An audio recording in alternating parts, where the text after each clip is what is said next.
নমস্কার বন্ধুরা। পশ্চিমবঙ্গের বকেয়া মহার্ঘ ভাতা নিয়ে গুরুত্বপূর্ণ ইঙ্গিত পাওয়া গেল। একদমই ঠিক শুনেছেন বন্ধুরা। সম্পূর্ণ বিষয়টি জানতে ভিডিওটি শুরু থেকে শেষ পর্যন্ত অবশ্যই দেখুন এবং চ্যানেলে নতুন হলে চ্যানেলটিকে সাবস্ক্রাইব করে বেল আইকনটি বাজিয়ে অল নোটিফিকেশন অন করে দিন। বন্ধুরা, রাজ্য সরকারি কর্মচারীদের দুঃখ লেগেই রয়েছে। তারা মহার্ঘ ভাতার জন্য আন্দোলন করে চলেছেন, কিন্তু তার কোনো ফল তারা পাচ্ছেন না। রাজ্য সরকার তাদের গুরুত্বই দিচ্ছে না। এদিকে কেন্দ্রীয় সরকারি কর্মচারীদের মহার্ঘ ভাতা বাড়িয়েছে কেন্দ্র সরকার।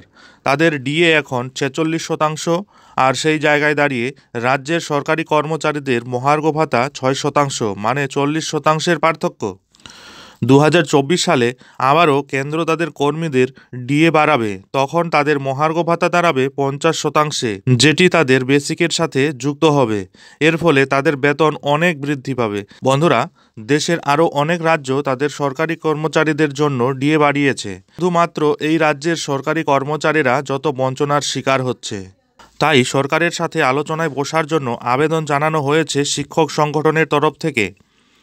বঙ্গীয় শিক্ষক ও শিক্ষাকর্মী সমিতির নেতা স্বপন মণ্ডল বলেন, এর আগেও মুখ্যমন্ত্রী মমতা বন্দ্যোপাধ্যায় সরকারি কর্মচারীদের সঙ্গে বৈঠকে বসেছিলেন, ডিএ নিয়েও আলোচনা করেছেন। আমরাও চাই মুখ্যমন্ত্রী আমাদের সঙ্গে আলোচনায় বসুক, সেখানে তিনি ঠিক করুক কারা বৈঠকে যাবেন আর কারা যাবেন না। কেন্দ্রীয় সরকার ফের জানুয়ারি মাসের দিকে ডিএ বাড়াতে পারে। তাদের ডিএ 50% হয়ে গেলে তা বেসিকের সঙ্গে যুক্ত হবে।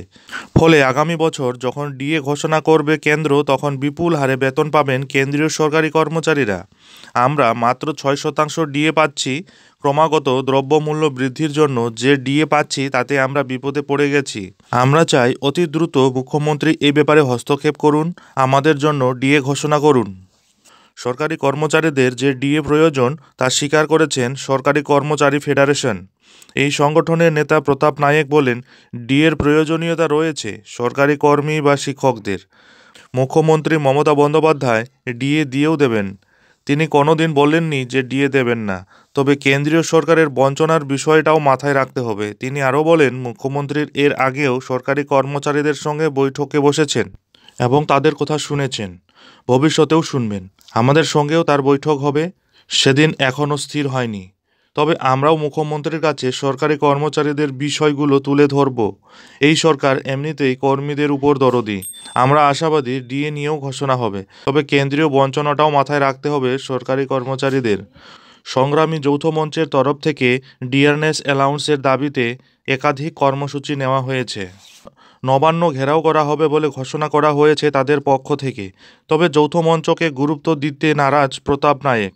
তিনি তাদের বলেন, সংগ্রামী যৌথ মঞ্চের আন্দোলনের ঝাঁজ আর নেই। তাদের উচিত কেন্দ্রের কাছে গিয়ে দরবার করা এবং সংগ্রামী যৌথ মঞ্চ যত বেশি আন্দোলন করবে, সরকারি কর্মচারীরা তত বেশি তাদের বিরুদ্ধে যাবে। এটা তাদের বোঝা উচিত।